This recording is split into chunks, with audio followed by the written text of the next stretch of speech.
Baik, saya nyusun timer. Pidato akan dimulai dalam hitungan 3, 2, 1.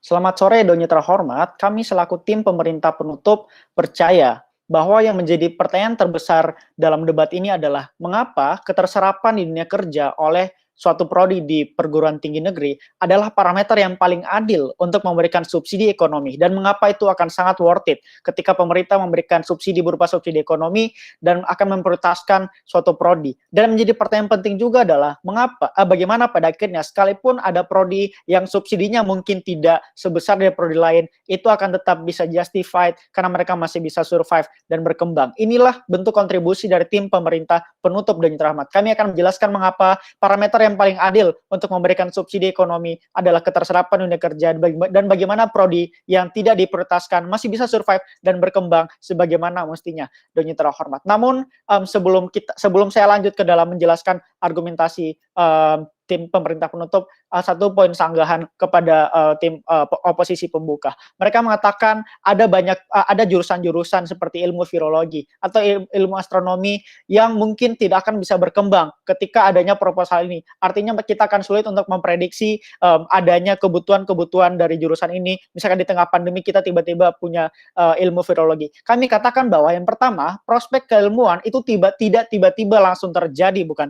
Pasti adanya gambaran atau ada suatu kejadian atau beberapa hal yang membuat jurusan ini mulai dilirik atau mulai mendapatkan momentumnya. Sehingga ketika ada prospek kerjanya di sana, maka ini akan mendapatkan insentif Donye terhormat. Dan yang kedua, kami rasa kalau sekalipun memang pemerintah dianggap tidak fokus kepada prodi yang benar, kami rasa itu bukan kesalahan pemerintah, karena pemerintah juga susah. Kami yakin tim oposisi juga tidak mungkin tahu di tahun 2016 misalkan, mereka tidak mungkin tahu di tahun 2020 kita membutuhkan ilmu virologi, bukan? Oleh karena itu, terjadinya kesalahan-kesalahan ini masih bisa dimaafkan, asalkan memang sudah ada insentif atau bentuk penyikapan dari pemerintah yang sudah baik. Kita sudah melihat sekarang bagaimana ilmu virologi akhirnya juga diperhatikan, sehingga kami merasa permasalahan terkait pemerintah yang tidak begitu memperhatikan ilmu virologi tengah pandemi, hal itu masih bisa dimitigasi karena adanya mekanisme di status quo Donye terhormat. Mari kita langsung lanjut kepada argumentasi saya. Yang pertama, saya akan menjelaskan mengapa keterserapan di dunia kerja adalah parameter yang paling adil untuk memberikan subsidi ekonomi.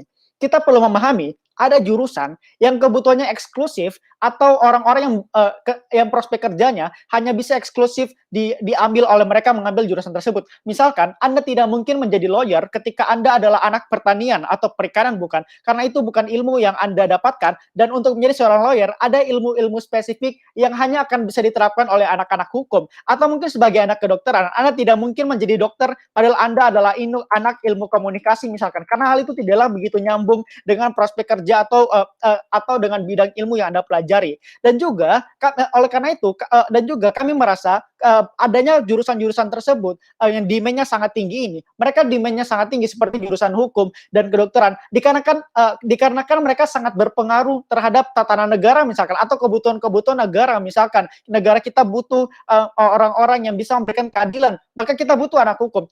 Atau negara membutuhkan peran dari dokter di tengah pandemi misalkan, kita butuh anak dokter, bukan? Oleh karena itu demand-nya sangat tinggi dikarenakan mereka yakin mereka bisa berkontribusi besar bagi negara ini. Kami merasa prospek ini sangat harus dijaga secara stabil. Tidak boleh ada pengalihan. Misalkan mereka sudah tidak memprioritaskan lagi FK, itu karena kami merasa ketika FK mengalami permasalahan, misalnya masalah kesehatan yang tiba-tiba yang membutuhkan dokter yang sangat banyak, lalu tiba-tiba mereka sudah tidak fokus kepada FK, akan susah untuk melakukan perbaikan terhadap kerusakan-kerusakan yang ada. Sehingga kami merasa harus dijaga stabil, bahkan jurusan ini harus diperhatikan lebih, fokusnya harus lebih lagi, sehingga mereka secara esensial bisa membantu orang lebih baik dan terhormat. Lalu kita perlu sadari bahwa yang menjadi permasalahan di status quo, jurusan-jurusan seperti FK, FH, FISIP yang sebenarnya demand-nya sangat tinggi dan perannya sangat besar, itu punya kuota yang terbatas. Kami merasa dengan adanya subsidi ini bisa digunakan bagaimana akan digunakan supaya kotanya bisa menampung demand-nya lebih banyak lagi. Sehingga kami merasa ketika banyak mahasiswa yang demand-nya tinggi, tapi gagal karena kotanya sedikit, itu tidak akan terjadi. Karena dengan subsidi ini mereka bisa membuat kota yang lebih besar, kelas yang lebih banyak, fasilitas yang lebih baik untuk menampung semua pihak, sehingga kebutuhan-kebutuhan yang esensial ini bisa diterpenuhi.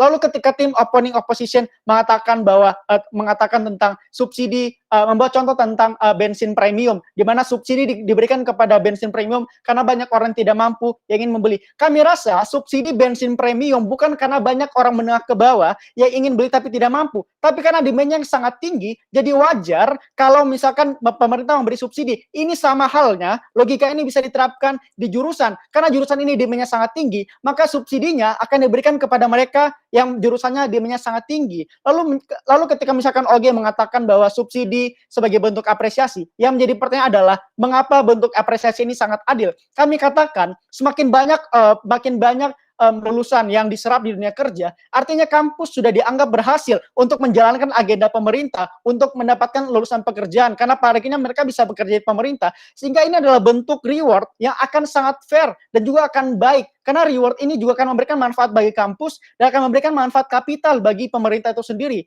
Karena kami merasa dengan adanya insentif ini, berarti pemerintah punya ekspektasi ke prodi itu supaya bisa bertanggung jawab dan bisa kasih kontribusi ke negara mereka, bukan? Sehingga mereka tidak lagi fokus kepada pembangunan gedung, kerja akreditasi dan lain sebagainya. Karena tanpa mereka fokus ke hal tersebut dan mereka fokus kepada pemberdayaan lulusan mereka juga bisa mendapatkan akreditasi, mendapatkan nama baik dan mendapatkan citra. Sehingga ini adalah bentuk simbiosis mutualisme yang sangat fair, Mitra Hormat. Lalu pertanyaan terakhir adalah, mengapa prodi yang subsidinya mungkin tidak sebesar itu masih bisa survive dan masih bisa berkembang? Ini juga akan merespon komplain terbesar dari tim oposisi pembuka. Mereka mengatakan bahwa prodi yang tidak populer akan susah berkembang karena ini akan memperkecil peluang negara untuk mendapatkan ilmu baru dan sebagainya. Justru karena ilmu baru ini, jurusan masih baru ini, artinya mereka masih di tahapan awal. Yang mereka butuhkan masih kebutuhan dosen, kebutuhan kelas yang tidak sebanyak itu, kebutuhan fasilitas yang tidak semewah itu. Sehingga kami rasa sangat justified ketika mereka mendapatkan dana yang tidak sebanyak itu. Karena kebutuhan mereka belum harus studi banding ke Oxford dan lain sebagainya, bukan? Dan lagi pula mahasiswa mereka masih sedikit, karena jurusan mereka masih baru, sehingga fair-fair saja kalau dana mereka tidak sebanyak jurusan lain yang sudah jelas prospeknya. Yang kedua, mereka mengatakan jurusan ini tidak populer sehingga butuh insentif karena harus ikut demand modernisasi. Mereka tidak menjelaskan mengapa jurusan yang baru ini atau jurusan tidak populer, target mereka harus modernisasi. Karena kami rasa mereka masih bisa mendapatkan uang, tapi mungkin tidak sebanyak prodi lainnya. Kami merasa prodi-prodi ini masih bisa berkembang tanpa perlu terjebak di dunia modernisasi. Sehingga pada akhirnya kami telah menjawab tanggung jawab kami untuk menjelaskan mengapa parameter paling adil adalah subsidi ekonomi dan jurusan yang tidak diberikan insentif masih bisa berkembang. Pada akhirnya kami bangga untuk mendukung MOSI.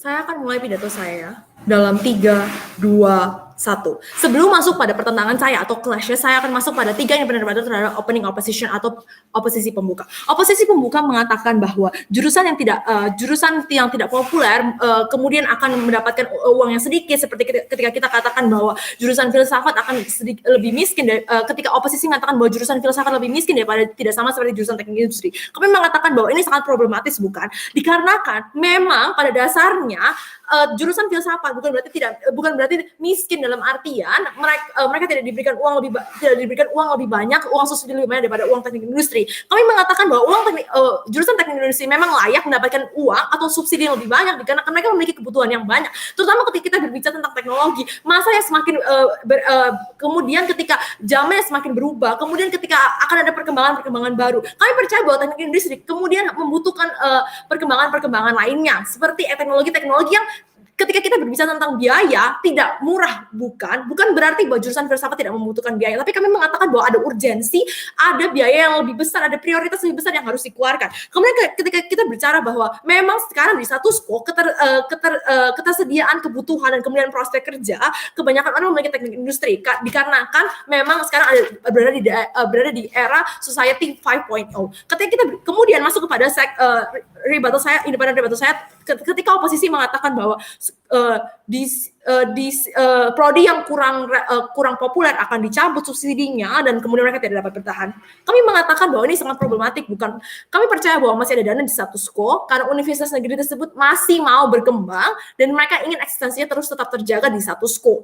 Kemudian bukan berarti subsidi dicabut, mereka tidak membaca musik dengan baik. Ketika kita berbicara tentang subsidi diberikan secara proporsional, berarti kemudian ketika kita ada jurusan-jurusan yang esensial, jurusan-jurusan yang eksklusif seperti yang tadi pembicaraan pertama saya telah katakan, jurusan-jurusan lawyer, jurusan-jurusan kedokteran, dan jurusan-jurusan teknologi yang tidak bisa diambil jurusan prospek kerja ini yang tidak bisa diambil dari jurusan-jurusan lainnya.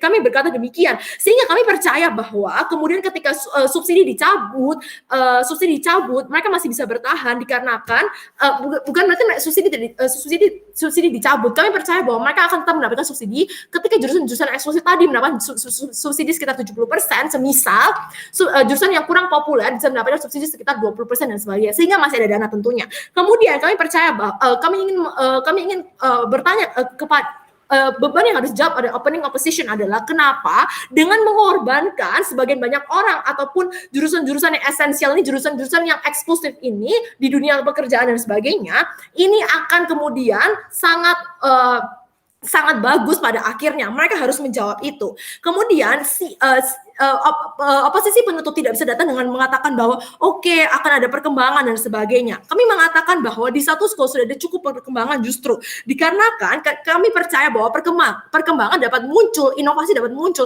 ketika adanya demand ataupun permintaan yang sangat tinggi, kemudian munculnya kompetisi, kemudian ketika kita berbicara tentang era yang semakin era 5.0 yang semakin maju dan sebagainya. Kemudian masuk pada independent rebuttal saya yang ketiga, ketika mereka mengatakan bahwa keuntungan jangka pendek bukan jangka panjang dan sebagainya. Kami mengatakan bahwa apapun yang akan kami subsidikan di status quo adalah untuk kebutuhan jangka panjang. Kami percaya pemerintah sudah memikirkan jauh-jauh baik. Ketika kita bicara tentang jurusan teknologi tidak bisa dilihat dampaknya dalam artian secara ketika mereka bilang bahwa akan ada dalam jangka pendek. Kita percaya bahwa jurusan teknologi akan muncul dampaknya ketika kita bicara tentang penelitian dan development dari penelitian itu sendiri 10 tahun, 20 tahun ke depan, sehingga dari sekarang harus dipersiapkan dengan baik. Dan kami percaya inilah yang harus dipersiapkan pemerintah ketika kita bicara tentang mutu dan kualitas penelitian. Masuk pada pertentangan saya pertama tentang benefit atau keuntungan yang didapatkan. Opening government mengatakan bahwa kemudian akan muncul sumber daya yang baik, kemudian infrastruktur yang baik, dan kemudian biaya kuliah ditekan dan sebagainya. Kami mengatakan bahwa lebih dari itu, kami ingin adanya kuota seperti yang pembicara pertama saya telah katakan. Kami ingin ada kuota yang cukup mencukupi kebutuhan di status quo. Kami ketika kita bicara tentang pandemi, kemudian kita bicara tentang krisis kesehatan dan sebagainya, dokter sangat kurang di status quo. Apalagi ketika kita bandingkan dengan populasi Indonesia yang begitu banyak, seiring bertambahnya zaman, semakin banyak orang yang kemudian tidak mau menjadi dokter lagi karena ketika mereka melihat bahwa bisnis lebih bagus, bisnis lebih cepat mendapatkan keuntungan dan sebagainya. Kemudian OO mengatakan bahwa benefitnya bahwa ketika orang tidak berkembang dan kemudian orang yang masuk sedikit dan sebagainya. Kemudian kami mengatakan bahwa tidak demikian, bukan, karena kami percaya bahwa akan ada orang-orang yang akan terus masuk dalam jurusan-jurusan itu dikarenakan memang karena kita percaya bahwa mahasiswa akan ada dalam spektrum-spektrum tertentu. Ketika kita berbicara tentang ada mahasiswa yang saya lebih menyenangi tentang sastra Indonesia daripada kedokteran. Kami percaya demikian. Kemudian kami berbicara juga tentang eksklusivitas tertentu dan ini juga harus diperhatikan. Ketika kami berbicara tentang pekerjaan yang eksklusivitas tertentu dan dibutuhkan dari jurusan tertentu seperti kedokteran dan harus dari jurusan kedokteran. Sekalipun prodi tersebut tidak populer, kami percaya bahwa tingkat keserapan mereka kadang-kadang mungkin masih kurang banyak. Ketika kita berbicara tentang teknologi, memang sudah progresif di status quo, tapi masih kurang. Ketika kita bicara tentang demand, masih banyak yang kurang. Kebutuhan di society, di masyarakat masih kurang ketika kita berbicara tentang lulusan dari teknologi dikarenakan jurusan tersebut susah, kemudian kurangnya aksesibilitas dan sebagainya, sehingga kami percaya bahwa subsidi akan menolong mahasiswa dengan bagaimana demikian akan ada sosialisasi bahwa teknologi akan memiliki prospek kerja tinggi ke depannya dan kemudian sudah ada infrastruktur yang cukup untuk menunjang pembelajaran sehingga kamu tidak perlu lagi untuk kesusahan untuk belajar teknologi dan dapat bersaing dengan mahasiswa-mahasiswa lain dari universitas lain. Kami menang akan pertentangan ini. Kemudian masuk kepada pertentangan kedua kami. Ketika kami berbicara tentang sistem akademik dan sebagainya, opening government mengatakan bahwa sistem akademik mengapa akan memperbaiki sistem akademik? Mereka mengatakan bahwa kampus akan lebih fokus kemudian kepada mahasiswa dan tidak kemudian fokus kepada branding diri mereka untuk kemudian menarik mahasiswa baru. Kemudian opening opposition mengatakan mengapa ini akan berubah sistem akademik. Mereka mengatakan bahwa perbaikan sistem akademik akan ada ketika kemudian ada prodi-prodi yang tidak populer diperhatikan oleh universitas. Kami mengatakan pada opening government adalah lebih dari itu. Kami mengatakan bahwa bagaimana kampus akan dapat mengalokasikan dana mereka ketika mereka diberikan alokasi subsidi. Jaminannya adalah kami percaya pemerintah ketika memberikan subsidi tidak serta-merta langsung memberikan subsidi. Dalam artian mereka akan meminta pertanggungjawaban seperti rapot dalam jangka panjang, kemudian feedback apa, kemudian akan hasil apa yang dapat kamu sumbangkan kepada pemerintah, seperti kemudian adanya kuota pekerjaan di badan-badan pemerintahan, kemudian seperti jurusan kedokteran akan mendapatkan kuota-kuota pemerintahan di rumah sakit negeri, sehingga kampus-kampus tersebut akan kemudian mempertanggungjawabkan subsidi yang diberikan pemerintah, sehingga kami percaya bahwa lebih dari itu universitas akan kemudian mengalokasikan dana mereka langsung kepada prodi-prodi yang memang esensial dan sangat dibutuhkan oleh masyarakat dan pemerintah. Kami bangga menjadi tim proposisi penutup. Terima kasih.